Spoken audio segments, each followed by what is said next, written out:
No, this is not a car video. Even though this is a vehicle that belongs to us, this is the van that we drove all the way from Tennessee down to Florida. As you can tell, it's been on the road a while. We came down here to see two little people, one granddaughter that is turning 2, and our other little one that was born just a few weeks ago, little Melody. And so we're having fun with the family. Where else am I going to record a watch video but inside the mobile studio? Because if you think I'm going to do it in there, nope, we're going to be doing this in the van. So come with me into the studio.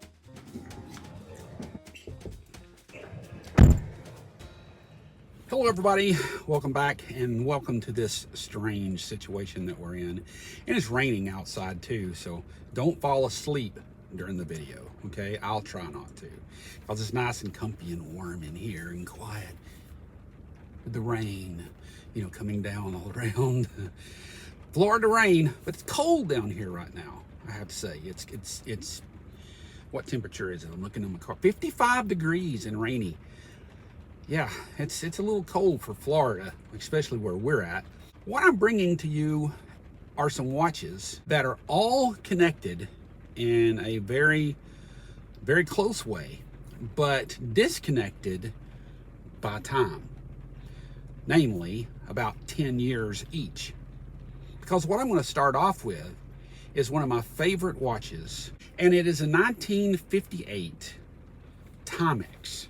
Here's something that's funny. I brought all of them in my little trusty carrying case here, and I'll unzip this and show you what I've got going. I brought me actually, how many watches have I got here? Only 3, I'm sorry. I brought 4 watches, except for the, on top of the one that I got on my wrist, which is my Seiko SRPE 99.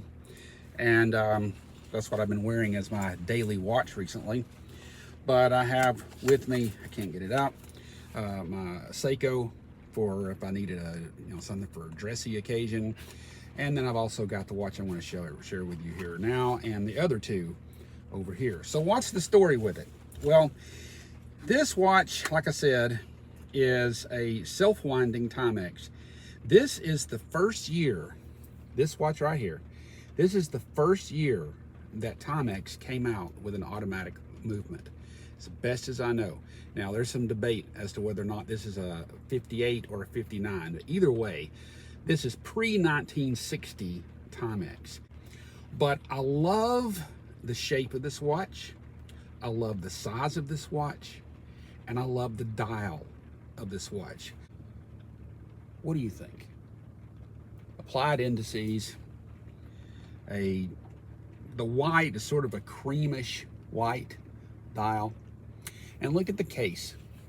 Of course, it's got a push-pull crown, but look at how that domed acrylic crystal matches the domed, if you turn it this way, case back that it has inside the movement.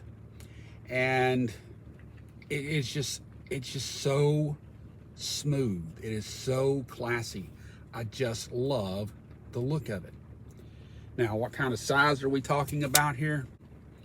We're talking about 35 and a half. So 35 and a half. Compared to the Seiko that I'm wearing, it's definitely smaller, isn't it? You see?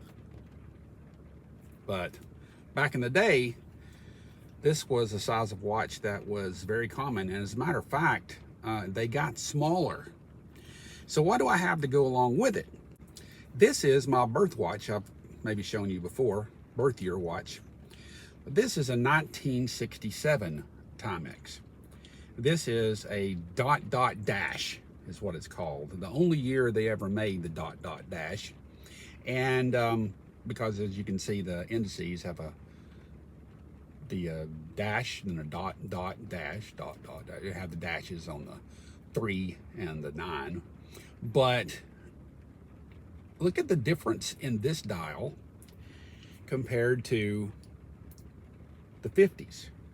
you can see how that the 1967, just about 10 years, 11 years, or 9 years later, is smaller.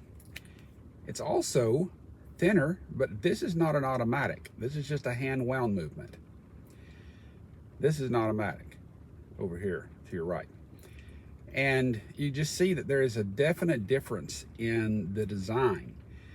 They never look like this again until modern days. And the size on the 67 is 32.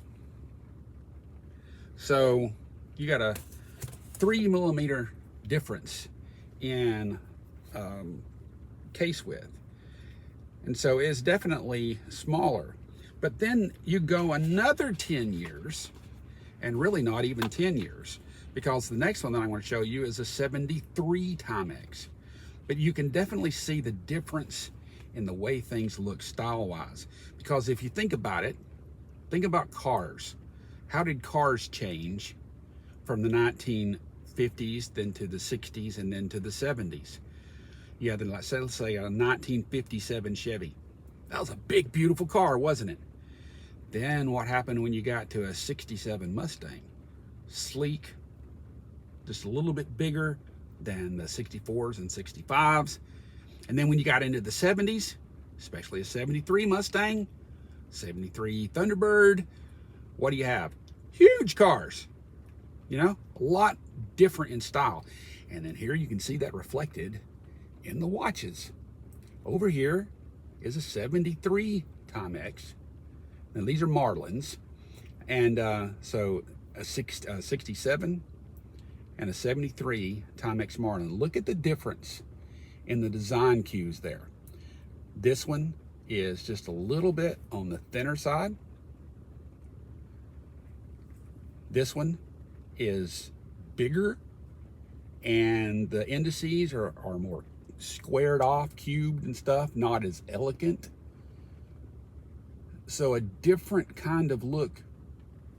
And what I think is awesome about this, especially when you're collecting vintage watches, you can see over time how that watches reflect what's going on in culture.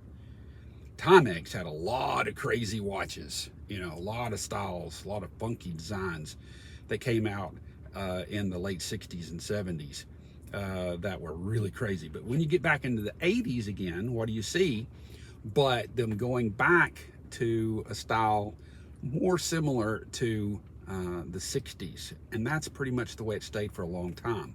And I have one of those, I just don't have it on me. So what do you think? I think that most beautiful one, of course, is the 57, 58, 59, sorry. And then after that is the 67 and then the 73. What do you like the best? I personally like the 50s style the best myself. And I still wear this watch every now and then. This one actually has a Hirsch leather band on it, lizard that is. So the strap costs more than the watch does. So what'd you think? Who else has ever done that for a watch video? I don't know of anyone else who's done that. But, you know, if it works and you hit like and subscribe and everything, we might do this more often. So we'll see you next Monday. Whatever it takes, I'll do my very best to have a video out on Monday. That's why I'm doing this now. We'll see you then. And until then, remember, what? Watches are replaceable. But time is not. God bless.